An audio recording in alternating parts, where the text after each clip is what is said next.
Well, let's see. I guess the first thing I was going to, maybe we'll tackle a couple of things about, let's see, I guess the main thing that I think of when I deal with characters, and I think it's become a real issue when we're writing characters these days, that when you're writing characters that are very different from yourself, and pretty much you're going to write characters that are very different from yourself. You're going to write characters, because if you're writing a representative story, you're going to have people who come from different cultures. You're going to have, I mean, heck, unless I'm a guy and all I'm going to write is a story about white guys, I mean, it's going to have, there are going to be women in the story. There are going to be people. I live in a neighborhood here in Las Cruces that's very multi-ethnic, so I'm going to write about that. So maybe the first question I might ask is, how do you address writing people who are different from yourself, but not feeling like you're appropriating something that's not you? If I'm doing something that I worry could offend them, like if I get sensitivity readers for some things. I have a couple short stories out in a couple LGBTQ books, and I made sure I got some sensitivity readers to make sure that I did not offend anyone. Both characters were gay, one was a person of color, and both were male. So these were all things I am not, and so I wanted that. I also made sure that, so I know this is gonna be really hard to visualize, but a lot of the Old West stories have a lot of dudes. And so what I did is I spent a lot of time going out to Lincoln and talking to people about Billy the Kid and about the regulators.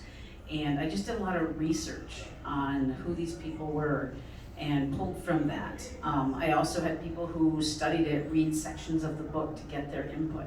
So for me, I do a lot of research, and I speak to people and I have people read things to give me their input if they feel it is viable or not. How about you? Yeah, I think research is really key. I think, what I come from is I like to think about, when I think about my own experience, I think about the things that my parents had expectations of for who I would be. I think about who my siblings, how they had different kinds of expectations perhaps for my siblings. I think about how my uncles and aunts had different expectations for my cousins. And so I kind of come at it from trying to understand the time period that a person grew up in and what the family might have had as expectations. And then from there, it's a matter of asking yourself, is your character a character that's going to follow those expectations, or is this a character that's come up against something in their life that's going to buck those expectations? And if you kind of know what the expectations are going to be from a person at a certain time period, you can kind of know where they're going to follow the rules and where they're going to break the rules. And I think, again, that just ties back into doing your homework. Now, if you're doing it with something like science fiction, you don't have the research to fall back on, in the sense of you don't know what's going to happen in 500 years or something like that.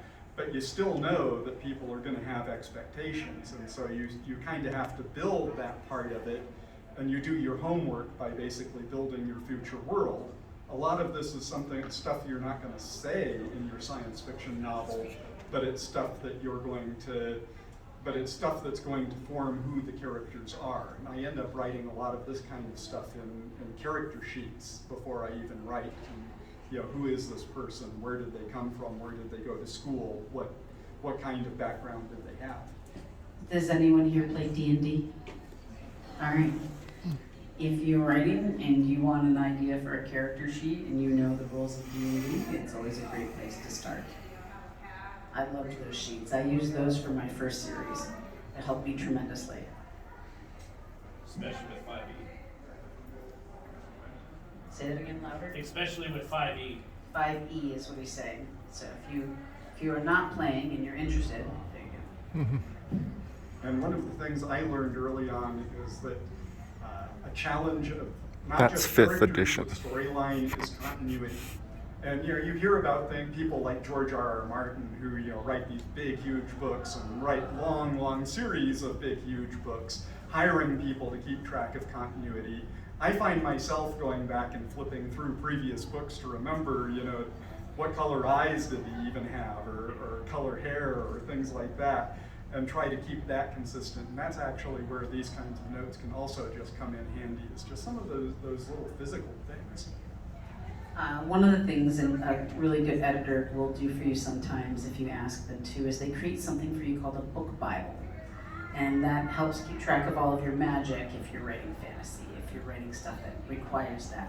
The types of different starships, or the kinds of weapons you use, or the spells you cast. Like if you're writing Harry Potter, I'm sure she had a whole list. Like you have to, that continuity is going to help you. I use Word when I write because I have not become sophisticated enough to move on to using bigger programs that are made for writers.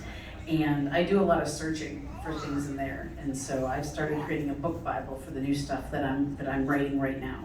And that continuity is going to help when you build those characters so that you don't go off. You don't go off the map. And in fact, actually thinking about book Bibles, if you ever think about writing, playing in someone else's sandbox and writing in someone else's world, often that person will have a series Bible for you that identifies some key characters and some key peoples and key events of that world. And when I first was asked to write a story in one of these kinds of shared worlds, I was just scared to death of trying to find my characters in that world, because it's like, gee, this is something that you created in your world. Am I really going to be able to contribute something that doesn't just sound like I'm ghostwriting you? And I found out that it's really wonderful if you have an editor in a series like that lets you just really explore. Because what I found was I was able to grab onto some of those ideas that he had and say, that is a really cool idea. How can I make it my own? And I was able to turn characters into things that I could use.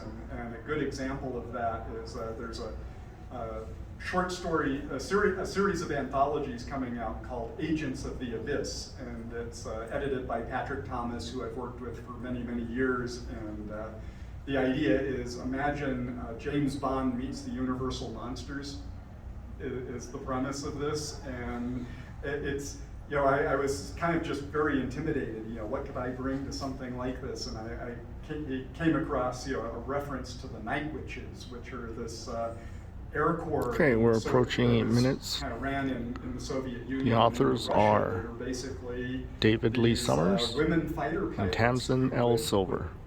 Thanks for watching. Bye-bye.